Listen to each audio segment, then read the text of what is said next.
ऊपर से भारत कैसा दिखता है आपको?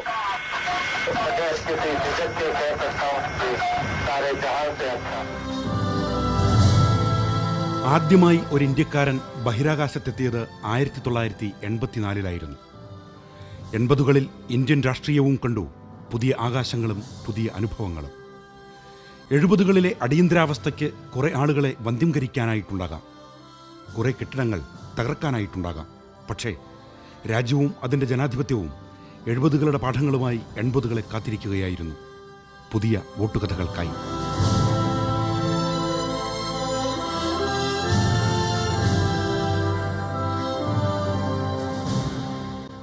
എൺപതുകൾ തുടങ്ങുമ്പോൾ ജയപ്രകാശ് നാരായണൻ എന്ന JP ഉണ്ടായിരുന്നില്ല. രാജ്യത്തെ ആദ്യ കോൺഗ്രസേതര സർക്കാരിൻ്റെ സ്രഷ്ടാവ് 79 ഒക്ടോബറിൽ വിട പറഞ്ഞിരുന്നു. ആദ്യ ലോക്സഭ മുതൽ മുഴങ്ങിക്കേട്ടിരുന്ന AKജിയുടെ സ്വരവും നിലച്ചിരുന്നു. 77 മാർച്ചിൽ നെഹ്റുവിന് ശേഷം 2 പ്രധാനമന്ത്രിമാരെ സൃഷ്ടിച്ച കിങ് മേക്കർ കാമരാജും വിടവാങ്ങിയിരുന്നു. പുതിയ പതിറ്റാണ്ടിൻ്റെ ആദ്യ വർഷം തിരഞ്ഞെടുപ്പ് വർഷമായിരുന്നു. വർഷം 1980. തിരിച്ചുവരാൻ ഒരുങ്ങി ഇന്ദിരയാണ് ഒരു വശത്ത്. രാജ്യത്ത് സ്ഥിരതയുള്ള സർക്കാരുണ്ടാക്കാൻ കോൺഗ്രസിനെ കഴിയൂ എന്നാണ് അവർക്ക് പറയാനുണ്ടായിരുന്നത്. 3 കൊല്ലം മാത്രം നീണ്ട ജനതാ സർക്കാരിന്റെ പരാജയം ചൂണ്ടിക്കാണിച്ചാണ് അവർ വോട്ടർമാർക്കിടയിലേക്ക് പോയത്. മറുവശത്ത് പരസ്പരം ചേരാത്ത എതിർപക്ഷം, ചരൺ സിംഗിന്റെ ലോക്ദൾ, വിമതരുടെ കോൺഗ്രസ് യു, ജഗജീവൻ റാമും ചന്ദ്രശേഖറും ജനസംഘക്കാരുമായുള്ള ജനതാ പാർട്ടി, സോഷ്യലിസ്റ്റുകളും പിന്നെ കമ്മ്യൂണിസ്റ്റ് പാർട്ടികളും. 35,62,00,000 വോട്ടർമാരിൽ 56% വോട്ട് ചെയ്തു. അവരുടെ വോട്ട് ഇന്ദിരയെ അധികാരത്തിൽ തിരിച്ചെത്തിച്ചു, 3-2 ഭൂരിപക്ഷത്തോടെ. ആകെയുള്ള 529 സീറ്റിൽ 353 ഇന്ദിരയുടെ കോൺഗ്രസിന്. Lokdal 41, Janata party 31, CPM 36, Congress U 13, CPI 11. കേരളത്തിൽ 1980-ലെ കക്ഷിനില ഇങ്ങനെയായിരുന്നു. ആകെയുള്ള 20 സീറ്റിൽ CPM 7, Congress 5, Congress U 3, Muslim League 2, CPI 1, Kerala Congress 1, സ്വതന്ത്രൻ 1. 80 she went to the other extreme. അപ്പോഴാണ് സഞ്ജയ് ഗാന്ധിയുടെ സെക്കൻഡ് ടേം തിരിച്ചു വന്ന് തുടങ്ങി വേട്ടയാടാൻ തുടങ്ങിയ ആൾക്കാരെ. നിങ്ങൾ എന്നെ ചെയ്തതല്ലേ, കാണിച്ചു തരാം. പ്രതിപക്ഷം ഭരിച്ചിരുന്ന 9 സംസ്ഥാനങ്ങൾ ഇന്ദിരാഗാന്ധി പിരിച്ചുവിട്ടു. തിരഞ്ഞെടുപ്പ് നടന്നപ്പോൾ 9-8 കോൺഗ്രസിന് കിട്ടി, തമിഴ്നാട് ഒഴികെ. അവർ തലൈവൻ MGRനെ കൈവിട്ടില്ല. അങ്ങനെ ആകെയുള്ള 22 സംസ്ഥാനങ്ങളിൽ 15 കോൺഗ്രസിന്. ഇന്ദിര തിരിച്ചെത്തിയതും പഴയ പല ആശ്രിതരും വീണ്ടും സജീവമായി. പാർട്ടിയും രാഷ്ട്രീയവും പഴയതിനേക്കാൾ വഷളായി. അതായത് ഒരു ജില്ലാതലത്തിലുള്ളൊരു വിദ്യാർത്ഥി നേതാവ് പഠിക്കുന്നത് അധികാരം എങ്ങനെ കൈകാണമെന്നാണ്. പൈസ എവിടെ നിന്ന് പിരിക്കാം, പോലീസ് സ്റ്റേഷനിൽ എങ്ങനെ കൈകാര്യം ചെയ്യണം, ഈ തലത്തിലേക്ക് അതിൽ സാമർഥ്യമുള്ളവൻ അതിജീവിക്കുന്നു. സത്യസന്ധനായി വളരെ ആത്മാർത്ഥമായി പ്രവർത്തിക്കുന്നവൻ പിന്തള്ളപ്പെടുകയും ചെയ്യുന്നു. ഇന്ദിരയിൽ ചില മാറ്റങ്ങൾ വന്നിരുന്നു. അവർ ചുറ്റുമുള്ള ആരെയും വിശ്വസിക്കാതെയായി, മകൻ സഞ്ജയ് ഗാന്ധി ഒഴികെ. പക്ഷേ സഞ്ജയിലുള്ള ഇന്ദിരയുടെ വിശ്വാസം അധികകാലം നിന്നില്ല. കാരണം അധികകാലം കഴിയും മുമ്പേ സഞ്ജയിനെ ഇന്ദിരയ്ക്ക് നഷ്ടമായി. അടിയന്തരാവസ്ഥയ്ക്ക് ശേഷം ഇന്ദിരാഗാന്ധിയെ പോലെ സഞ്ജയ് ഗാന്ധിയും ജയിൽ ശിക്ഷ അനുഭവിച്ചിരുന്നു. ജയിലിലേക്ക് പോകുന്നതിന് മുമ്പ് ഇന്ദിരാഗാന്ധി മകനോട് പറഞ്ഞു, ഇത് നിനക്കൊരു 2ാം ജന്മം നൽകുമെന്ന്. പക്ഷേ സഞ്ജയ് ഗാന്ധിയുടെ 2ാം ജന്മത്തിന് ആയുസ് തീരെ കുറവായിരുന്നു. 23 ജൂൺ 1980. ഒറ്റ എഞ്ചിനുള്ള S2A വിമാനത്തിൽ സഞ്ജയ് കറങ്ങാനിറങ്ങി. വീടിന് 500 അടിയപ്പുറത്ത് വിമാനം തകർന്നു വീണു. രാവിലെ 7:25.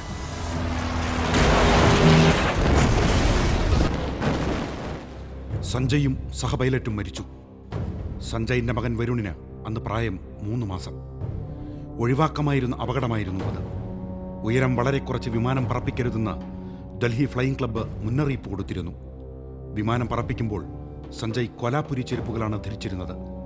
കോക്പിറ്റിൽ ഷൂ ധരിക്കണമെന്ന് രാജീവ് എപ്പോഴും അനുജനോട് പറയുമായിരുന്നു. പക്ഷേ സഞ്ജയ്ക്ക് ആരെയും അനുസരിച്ച് ശീലമുണ്ടായിരുന്നില്ല. ഇന്ദിരയ്ക്ക് ഈ നഷ്ടം വല്ലാത്ത നടുക്കമായി.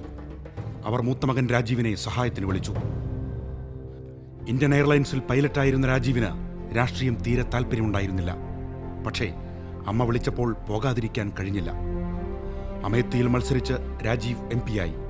82-ലെ ഏഷ്യൻ ഗെയിംസ് നടത്തിപ്പ് ചുമതല രാജീവിനായിരുന്നു. 83-ൽ പാർട്ടി ജനറൽ സെക്രട്ടറിയായി. അടിയന്തരാവസ്ഥയെ തുടർന്ന് രാജ്യാന്തര തലത്തിൽ മോശമായ തന്റെ പ്രതിച്ഛായ നന്നാക്കാൻ ഇന്ദിരാഗാന്ധി ആഞ്ഞു ശ്രമിച്ചു. പക്ഷേ സ്വന്തം പാർട്ടിയുടെ സ്ഥിതി അനുദിനം ദുർബലമാവുകയായിരുന്നു. 83 ജനുവരിയിൽ നടന്ന തെരഞ്ഞെടുപ്പിൽ ഉറച്ച കോട്ടകളായിരുന്ന ആന്ധ്രാപ്രദേശും കർണാടകയും നഷ്ടമായി. മാത്രമല്ല, അസമിലെയും കശ്മീരിലെയും പ്രശ്നങ്ങൾ അനുദിനം വഷളായിക്കൊണ്ടിരുന്നു. പക്ഷേ ഇതിലെല്ലാം വലുതായിരുന്നു പഞ്ചാബിൽ നിന്നുള്ള വാർത്തകൾ. സിഖ് വംശജർക്ക് അവഗണന എന്ന പരാതിയുമായാണ് പഞ്ചാബിൽ പ്രശ്നങ്ങൾ തുടങ്ങുന്നത്. സിഖ് മതം അപകടത്തിൽ നിന്ന് പ്രചാരണം ശക്തമാക്കി. അത് പിന്നെ തീവ്രവാദമായി വളരുകയായിരുന്നു. അകാലികളായിരുന്നു തുടക്കത്തിൽ രംഗത്ത്. പഞ്ചാബി സംസാരിക്കുന്നവർക്ക് പ്രത്യേക സംസ്ഥാനം നൽകുന്നതുൾപ്പെടെയുള്ള പല ആവശ്യങ്ങളും കേന്ദ്രം അംഗീകരിക്കുന്നത് അവരുടെ സമരങ്ങളെ തുടർന്നായിരുന്നു. 1966 പഞ്ചാബ് നിലവിൽ വന്ന ശേഷം ആവശ്യങ്ങളുടെ സ്വഭാവം മാറി. കൂടുതൽ സ്വയംഭരണം, ചണ്ഡീഗഡ് പഞ്ചാബിന്, നദികളിൽ നിന്ന് കൂടുതൽ ജലം, അങ്ങനെ ആ പട്ടിക നീണ്ടു. ആനന്ദപൂർ സാഹിബ് പ്രമേയം ഉൾപ്പെടെ സമ്മർദ്ദം കൂടിക്കൊണ്ടിരുന്നു. 1977 അകാലികൾ അധികാരത്തിലെത്തിയതോടെ കോൺഗ്രസ് മറുമരുന്ന് തേടി. അകാലികളെ നേരിടാൻ സിഖുകാരനായ ഒരു പുരോഹിതനെ രംഗത്തിറക്കാൻ തീരുമാനിച്ചു. പഞ്ചാബിൽ നിന്നുള്ള കേന്ദ്ര ആഭ്യന്തരമന്ത്രി ഗ്യാനി സെയിൽ സിംഗും സഞ്ജയ് ഗാന്ധിയും ചേർന്ന് പറ്റിയ ഒരാളെ കണ്ടെത്തി. ജർണയിൽ സിംഗ് ഭിന്ദ്രൻവാല.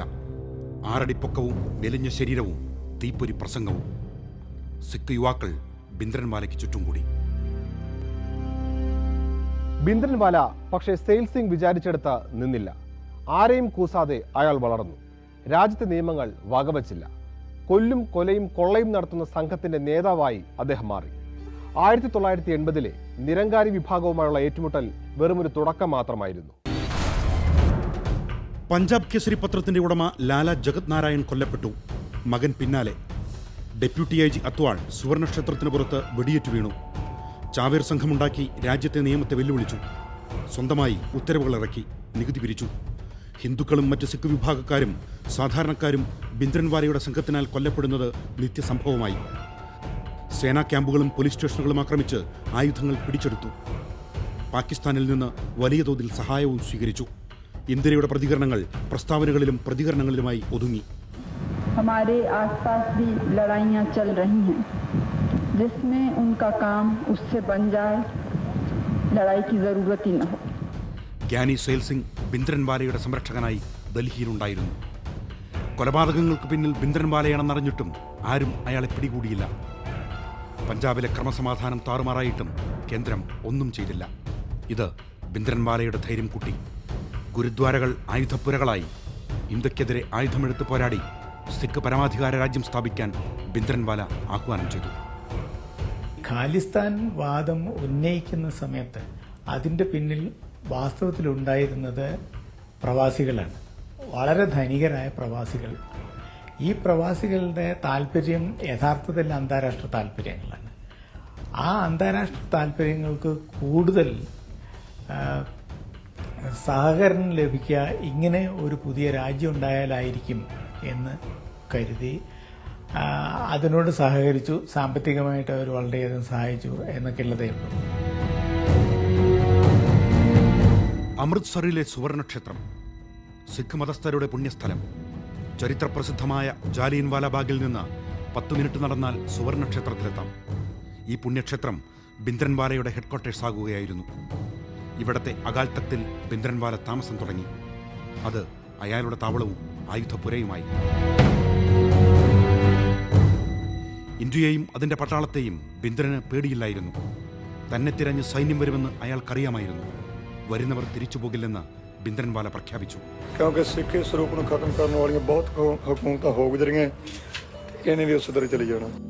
സ്വന്തം സേനയെ ഒരുക്കാൻ അയാൾക്ക് ഒരു സഹായിയെ കിട്ടി, സുഭേഗ് സിംഗ്.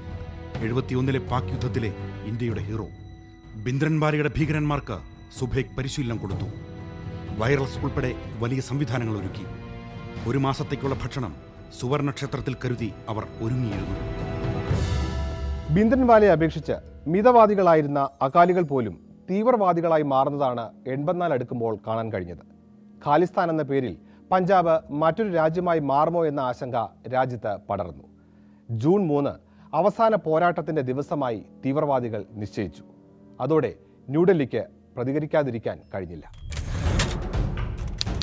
ഓപ്പറേഷൻ ബ്ലൂ സ്റ്റാർ, അതായിരുന്നു ഭിന്ദ്രൻവാലയെ ഒതുക്കാൻ ഇന്ത്യയുടെ സർക്കാർ തയ്യാറാക്കിയ പദ്ധതി. തിടുക്കത്തിൽ തയ്യാറാക്കിയ പദ്ധതിയായിരുന്നു ഇത്. ആസൂത്രണം കുറവായിരുന്നു. മേജർ ജനറൽ കുൽദീപ് സിംഗ് ബ്രാറിനായിരുന്നു ചുമതല. It's quite clear to me that a siege of the temple has started. June 3 പട്ടാളം സുവർണക്ഷേത്രം വളഞ്ഞു. പഞ്ചാബിലേക്കുള്ള റെയിൽ റോഡ് മാർഗങ്ങൾ തടഞ്ഞു. ടെലിഫോൺ ബന്ധം മുറിച്ചു. ജൂൺ 5 രാത്രി പട്ടാളം ക്ഷേത്രവളപ്പിൽ കടന്നു. 48 മണിക്കൂറിൽ ഓപ്പറേഷൻ പൂർത്തിയാക്കാനായിരുന്നു പദ്ധതിയിട്ടത്. പക്ഷേ അകത്ത് കടന്ന സൈന്യം ഞെട്ടിപ്പോയി. വിചാരിച്ചതിലും കൂടുതൽ ഭീകരർ, പ്രതീക്ഷിച്ചതിലും കൂടുതൽ ആയുധങ്ങൾ. ഓപ്പറേഷൻ നീണ്ടു. ഒടുവിൽ ടാങ്കുകൾ വരെ കൊണ്ടുവരേണ്ടി വന്നു.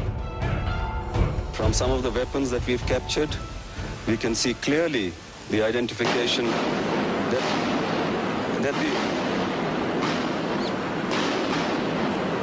we can clearly establish that these weapons have been obtained from China or Pakistan. പോരാട്ടം കനത്തതായിരുന്നു. അകാൽ തഖ്ത് തകർന്നു വീണു. ഏറ്റവും പുണ്യസ്ഥലമായി വിശ്വാസികൾ കാണുന്ന Harmandir സാഹിബിൽ ബുള്ളറ്റുകൾ മുറിവുണ്ടാക്കി.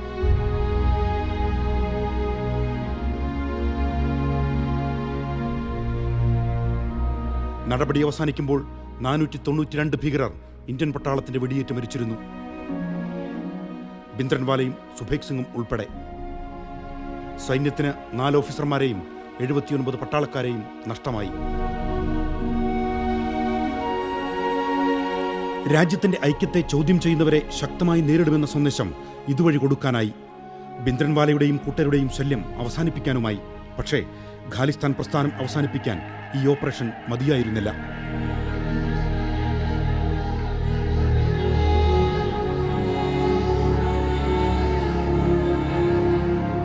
Do you now fear for your own personal safety?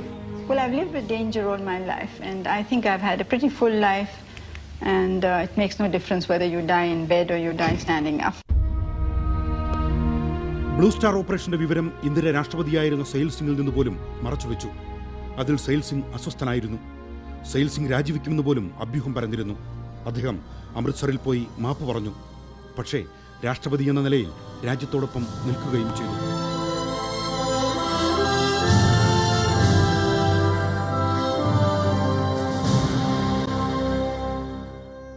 Blue star operation Sikh വംശജരിൽ ഉണ്ടാക്കിയ മുറിവ് വളരെ വലുതായിരുന്നു. കോൺഗ്രസ് പാർട്ടിയിലുള്ള അവരുടെ വിശ്വാസം നഷ്ടമായി. സ്വന്തം ആരാധനാലയത്തിൽ കടന്ന് ആക്രമണം നടത്തിയ സർക്കാരിന് അതിലെ തീവ്രവാദി വിഭാഗം ഒരിക്കലും മാപ്പ് നൽകിയില്ല. ഇതിന് രാജ്യം നൽകേണ്ടി വന്ന വില വളരെ വലുതായിരുന്നു. ഒരു പ്രധാനമന്ത്രിയുടെ ജീവന്റെ വില. 1984 ഒക്ടോബർ 31 രാവിലെ ഒരു TV അഭിമുഖമായിരുന്നു അന്ന് പ്രധാനമന്ത്രിയുടെ ആദ്യ പരിപാടി. ഐറിഷ് ഡോക്യുമെന്ററിക്കായി പീറ്റർ ഉസ്റ്റിനോവ് ചോദ്യങ്ങളുമായി കാത്തിരുന്നു. സഫ്ദർജംഗ് റോഡിലെ 1-ാം നമ്പർ കെട്ടിടത്തിലായിരുന്നു ഇന്ദിര താമസിച്ചിരുന്നത്. തൊട്ടടുത്ത അക്ബർ റോഡ് 1-ലായിരുന്നു ഓഫീസ്. അഭിമുഖത്തിനായി വീട്ടിൽ നിന്ന് ഓഫീസിലേക്ക് ഇന്ദിര നടന്നു. പക്ഷേ ഇന്ദിര ഓഫീസിലെത്തിയില്ല. അഭിമുഖവും നടന്നില്ല. അതിനു മുമ്പ് ഇന്ദിരയ്ക്ക് മുന്നിൽ 2 പേർ അഭിമുഖമായി നിന്നു. സ്വന്തം അംഗരക്ഷകർ സത്വന്ത് സിംഗും ബിയാൻ സിംഗും. ഇന്ദിരയുടെ ജീവൻ രക്ഷിക്കാനായി രാജ്യം അവരെ ഏൽപ്പിച്ച തോക്കുകളുമായി.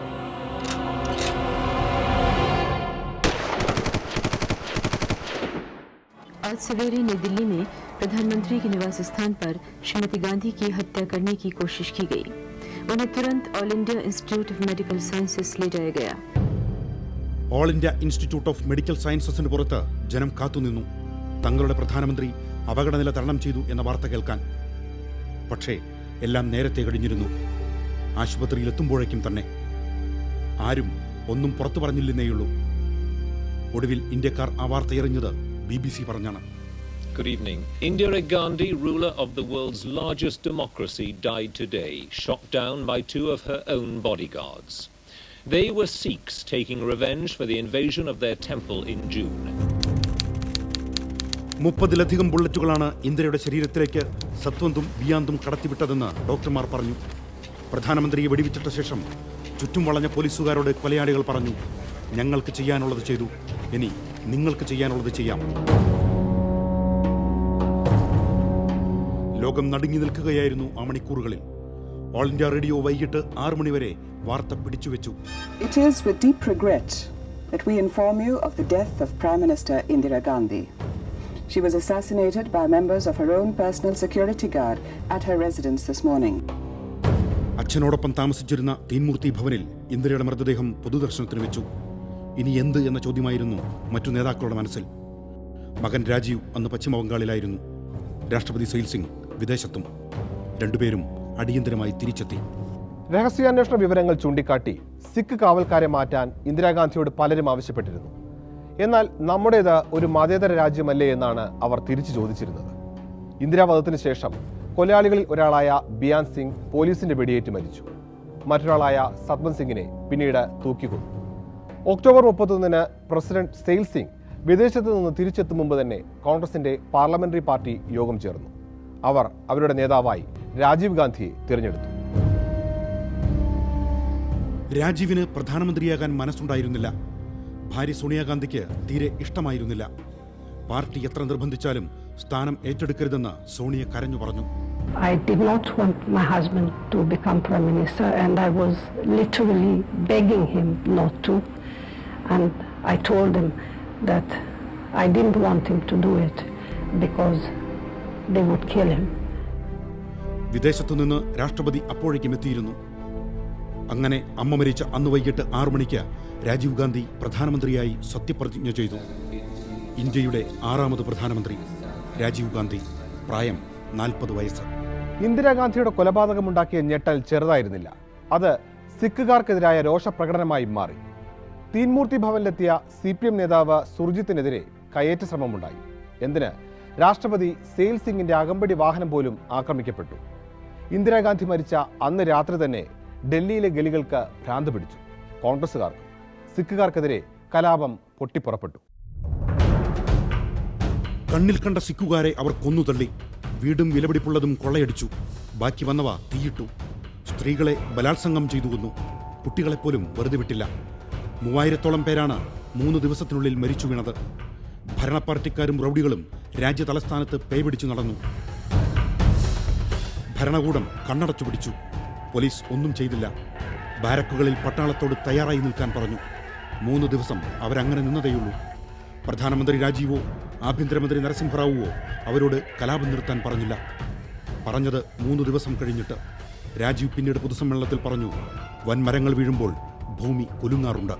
എനിക്കറിയാം ഈ സിഖ് കലാപത്തിൽ അത് ഈ അവർ സിഖ്സ് അല്ലാന്ന് എന്ന് കാണിക്കാൻ വേണ്ടി പലരും താടിയുള്ളവരൊക്കെ താടി ഷേവ് ചെയ്യേണ്ടി വന്നു, തലമുടിയൊക്കെ വെട്ടേണ്ടി വന്നു, ഹിന്ദുസിനെ പോലെ അവർക്ക് നിൽക്കേണ്ടി വന്നു, സിഖ്സ് അല്ലാന്ന് കാണിക്കാൻ. അവർക്കൊക്കെ അത് വലിയൊരു എനിക്കറിയാം. എൻ്റെ ഫ്രണ്ട്സ് ഉണ്ടായിരുന്നു, അവർക്ക് അതിനുശേഷം അവർ പറയുന്ന അവർ കണ്ണാടി നോക്കുമ്പോൾ അവർക്ക് ലജ്ജ തോന്നും. കാരണം അവരുടെ ഒരു ഐഡന്റിറ്റിയെ തന്നെ അവർ എടുത്തു കളയാണ്, അവർ രക്ഷപ്പെടാൻ ജീവിച്ചു പോകാൻ. അത് നമ്മുടെ ഒരു ഇന്ത്യൻ പൗരന് അത് സംഭവിക്കുക എന്ന് പറയുന്നത് മരണത്തിൽക്കാളും മരണത്തിന് അത്രയും തുല്യമായ ഒരു വലിയ ട്രോമയാണത്. നവംബർ 3-ന് ഇന്ദിരാഗാന്ധിക്ക് രാജ്യം അവസാന യാത്രാമൊഴി ചൊല്ലി.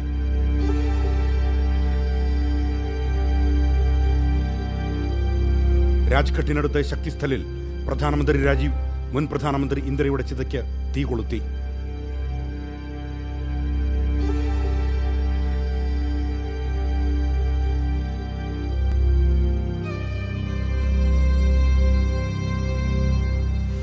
ഉടൻ തിരഞ്ഞെടുപ്പ് നടത്താൻ രാജീവ് ഗാന്ധി തീരുമാനിച്ചു.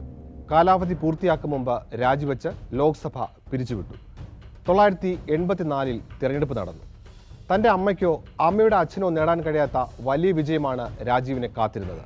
ആ വിജയത്തിനായി രാജീവിന് കാര്യമായി ഒന്നും ചെയ്യേണ്ടിയും വന്നില്ല. അത്രയും വലുതായിരുന്നു രാജ്യത്തുണ്ടായിരുന്ന ഇന്ദിരാ തരംഗം.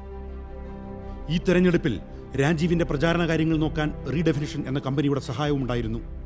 ഇന്ദിരാഗാന്ധിയുടെ രക്തസാക്ഷിത്വവും ഇന്ത്യയുടെ ഐക്യവും ഉയർത്തിയായിരുന്നു രാജീവിന്റെ പ്രചാരണം. 80-ലെ തെരഞ്ഞെടുപ്പിന് ശേഷം ജനതാ പാർട്ടി വളർന്നുണ്ടായ പഴയ ജനസംഘക്കാർ BJP ഉണ്ടാക്കിയിരുന്നു. അവരുടെ കന്നിപ്രകടനം ഈ തെരഞ്ഞെടുപ്പിലായിരുന്നു. ഇന്ത്യയിൽ അതിനു മുമ്പോ പിമ്പോ ആരും നേടാത്ത ജയം. 543-ൽ 404 സീറ്റ്. 49% വോട്ടോടെയാണ് കോൺഗ്രസ് 404 സീറ്റ് നേടിയത്. CPM 22, Janata party 10, CPI 6, Congress 4. ആദ്യ അംഗത്തിൽ BJP 2 സീറ്റ് നേടി.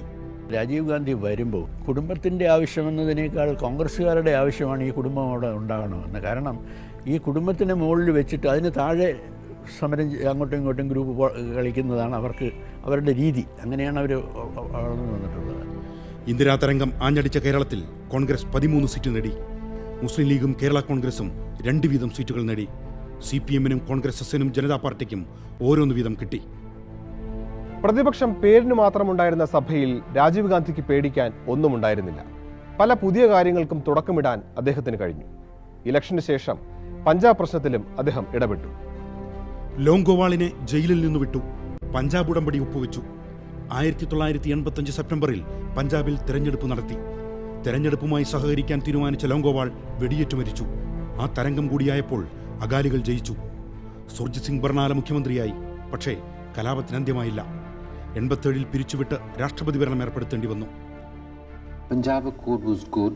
It was the only way of having a solution in Punjab at the time. I'm very clear about that.